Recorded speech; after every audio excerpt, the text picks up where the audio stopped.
आणि आता पावसाच्या बातम्यांवर नजर टाकूयात। सिंधुदुर्ग जिल्ह्यात गेल्या 5 ते 6 दिवसात मुसळधार पाऊस सुरू आहे। यात जवळपास 21 लाख रुपयांचं नुकसान झाल्याची माहिती जिल्हाधिकारी अनिल पाटील यांनी दिली आहे। या मुसळधार पावसामुळे जिल्ह्यात 2 व्यक्तींचा मृत्यू झालाय। यात एकाचा सर्पदंशाने तर दुसऱ्याचा वीज पडून मृत्यू झाल्याची माहिती समोर येते आहे। जिल्ह्यात अतिवृष्टीमुळे 54 घरांचं विविध ठिकाणी नुकसान झालंय। तर पुढील 5 दिवस जिल्ह्यात ऑरेंज अलर्ट देण्यात आलाय। याबाबत अधिक माहिती देत आहेत आमचे प्रतिनिधी गुरुप्रसाद दळवी। मागील 5 ते 6 दिवसात मुसळधार पाऊस झाला असून यामध्ये अंदाजित 21 लाख रुपयाचे नुकसान झाले असल्याची माहिती आज सिंधुदुर्ग जिल्ह्याचे जिल्हाधिकारी अनिल पाटील यांनी दिली आहे। या मुसळधार पावसामुळे जिल्ह्यात 2 व्यक्तींचा मृत्यू झाला असून यात एकाचा सर्पदंशाने तर दुसऱ्याचा वीज पडून मृत्यू झाला। जिल्ह्यात अतिवृष्टीमुळे 54 घरांचे नुकसान झाले असून त्यांचा पंचनामा सुरू आहे। जिल्ह्यात पावसाचे तसेच पुढील 5 दिवस जिल्ह्यात ऑरेंज अलर्ट हवामान खात्याने दिला आहे। त्यामुळे जिल्ह्यातील यंत्रणा सतर्क झाली असून नागरिकांनी काळजी घ्यावी असे आवाहन जिल्हाधिकारी अनिल पाटील यांनी केलं आहे। तर इकडे साताऱ्यातील फलटण परिसरात तब्बल 162 मिलीमीटर पावसाची नोंद झाली आहे। मात्र नंतर पावसाचा जोर काहीसा ओसरला, त्यामुळे बाणगंगा नदी आणि माणगंगा नदी काठच्या लोकांचा जीव भांड्यात पडलाय। या पावसामुळे दोन्ही नद्यांनी धोक्याची पातळी ओलांडली होती। सध्या तरी पाण्याची पातळी ओसरताना पाहायला मिळते आणि या सगळ्या परिस्थितीचा आढावा घेतला आमचे प्रतिनिधी राहुल तपासे यांनी। सध्या तरी पावसानं उघडीप दिलेली आहे। फलटण असेल किंवा मान खटाव असेल या भागामधल्या लोकांना आता सध्या दिलासा मिळालेला आहे असं म्हणायला काही हरकत नाही। कारण सध्याची जी उघडीप आहे ती लोकांच्या डोक्यावरचं जे छत जाण्याची वेळ आलेली होती ते सुदैवानं वाचलेलं आहे असं म्हणायला काही हरकत नाही। गेल्या 24 तासात म्हणजे सकाळी 7 वाजेपर्यंत जवळपास 162 मिलीमीटर इतक्या पावसाची नोंद झाली होती। त्यामुळं बाणगंगा नदी असेल किंवा मानगंगा नदी असेल यांना मोठा पूर आलेला होता। बाणगंगाच्या नदीचं पाणी 2 वस्त्यांमध्ये घुसल्यामुळे तिथल्या लोकांनाही स्थलांतरित करावं लागलेलं होतं। अशी भयावह परिस्थिती झालेली होती। एनडीआरएफची टीमही या फलटणच्या परिसरामध्ये दाखल झालेली होती। रात्रभर ते संपूर्ण गावांवरती लक्ष ठेवून होतं। प्रशासकीय यंत्रणा त्यांच्याबरोबर कनेक्टिव्ह होती। असं असताना आता जो काही पावसाने उघडीप दिलेली आहे त्याच्यामुळे आता मोठा दिलासा मिळालेला आहे।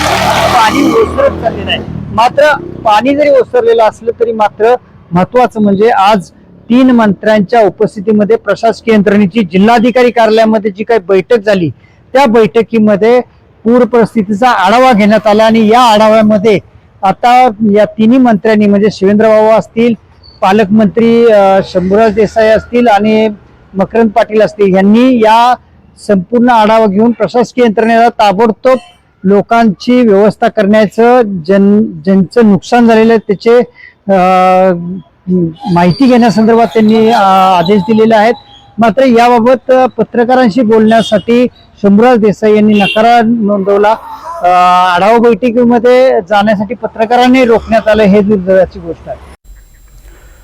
कोकण आणि पश्चिम महाराष्ट्राप्रमाणे सोलापूर जिल्ह्यातही मोठ्या प्रमाणावर पाऊस पडलाय। सोलापूर जिल्ह्यात नीरा आणि भीमा या नद्यांना मोठा पूर आलाय। नीरा नदीच्या पुरामुळे माळशिरस तालुक्यातील 28 कुटुंबांचं स्थलांतर करण्यात आलंय।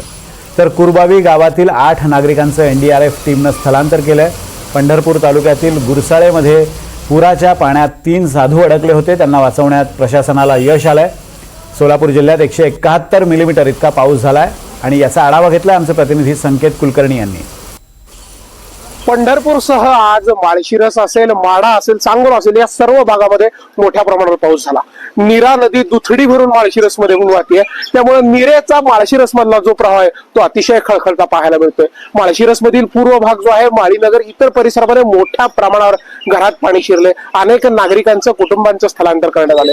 तर माळशिरसच्या कुरबावी गावामधील लोक जे अडकून पडले होते त्यातील लोकांचाही एनडीआरएफ पथकाने त्यांची सुटका केली। पंढरपूर मधून 45,000 क्युसेक्स इतक्या विसर्गाने चंद्रभागा नदी देखील दुथडी भरून वाहते। मे महिन्यात प्रथमच नीरा आणि चंद्रभागेला पूरसदृश्य परिस्थिती पंढरपूरसह आसपासच्या परिसरात निर्माण झालेली आहे। आज सकाळी 3 साधू देखील नदीच्या पाण्यात अडकले होते, त्यांची देखील सुटका आपत्ती व्यवस्थापन प्रणालीने केलेली आहे। साधारणपणे 32 मिलीमीटर इतका सरासरी होणारा पाऊस 171 मिलीमीटर पर्यंत जाऊन पोहोचलाय। उजनी धरण अवघ्या काही तासांमध्ये 5 ते 6 TMC न वधारले. त्यामुळे एकंदर पाण्याची जी व्यवस्था आहे आणि पुराची जी परिस्थिती आहे ती पंढरपूरसह माळशिरस तालुक्यामध्ये गंभीर होत आहे. व्हिडिओ जर्नलिस्ट राजू मिसाळसह संकेत कुलकर्णी, NDTV मराठी, पंढरपूर. तर इकडे पुण्याच्या बारामतीत मुसळधार पाऊस झाला, यामुळे शेतीचं मोठं नुकसान झालंय. काल रात्रीपासून हा पाऊस थांबला, मात्र आज पुन्हा दुपारी मध्यम स्वरूपाच्या सरी कोसळू लागल्या.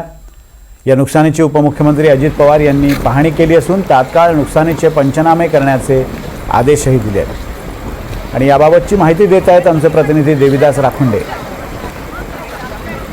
पुण्याच्या बारामती तालुक्यात काल दिवसभर मुसळधार पाऊस झाला आणि या पावसामुळे बारामती तालुक्यातील ओढे नाले हे तुडुंब ओसांडून वाहत आहे. या पावसामुळे बारामती तालुक्यातील शेतीचं मोठं नुकसान झालं आहे. काल रात्रीपासून हा पाऊस थांबला गेला होता, मात्र आज दुपारी 3च्या सुमारास पुन्हा एकदा मध्यम स्वरूपाचा पाऊस बारामती शहर आणि परिसरात झाला. या पावसामुळे झालेल्या नुकसानीची आज दिवसभरात उपमुख्यमंत्री अजित पवार यांनी पाहणी केली आणि ज्या ठिकाणी नुकसान झालं असेल त्याचे तात्काळ पंचनामे करण्याचे आदेश अजित पवार यांनी प्रशासनाला दिलेले आहेत. दुसरीकडे पुरंदर तालुक्यातील जेजुरी येथे अखंड महाराष्ट्राचं कुलदैवत असणाऱ्या जेजुरी गडावर देखील दुपारी 3 वाजण्याच्या सुमारास मुसळधार पाऊस झाला आहे.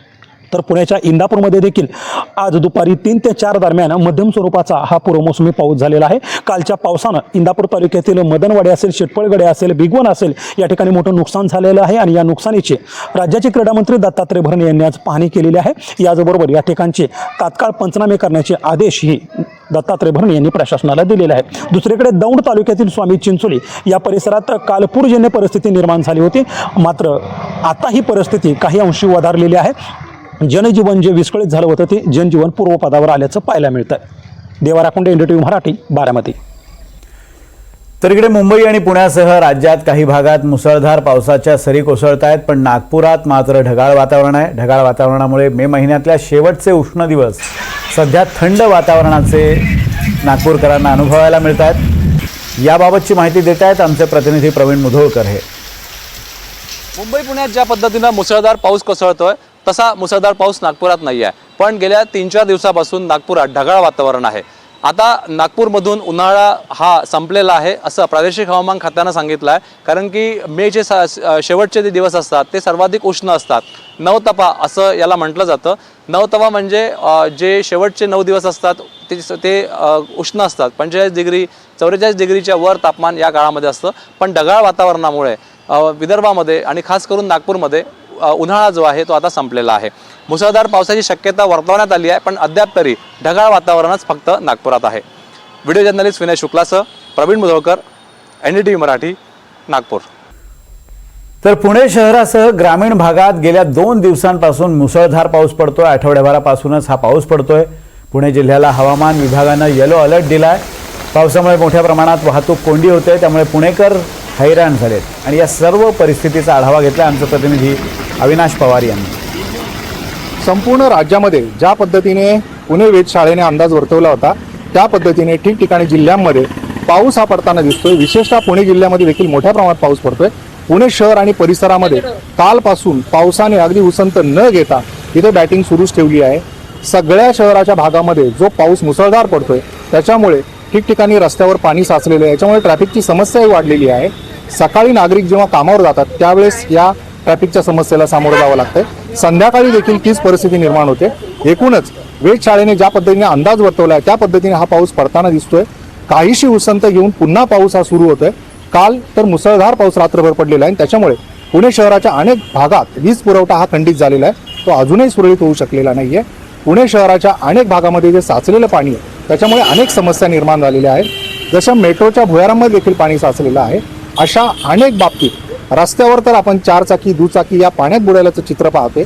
त्यामुळे एकूणच पुणे महानगरपालिकेने आता या बाबतीत सतर्कता बाळगून उपाययोजना करण्याची गरज आहे. मात्र तूर्त तरी जिल्हा प्रशासन असेल त्यांनी आपल्याला सतर्कतेचे इशारे दिलेले आहेत.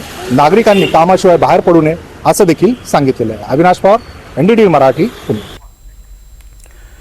हवामान खात्यानं पुणे जिल्ह्याला ऑरेंज अलर्ट जारी केल्यानंतर सकाळपासूनच जिल्ह्यातील वेगवेगळ्या भागात पावसाची संततधार सुरू आहे.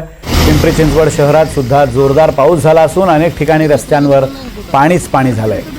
शहरातील काळेवाडी भागात रस्त्यावर पाणी साचल्यानं या गुडघाभर साचलेल्या पाण्यातून प्रवाशांना वाट शोधावी लागते.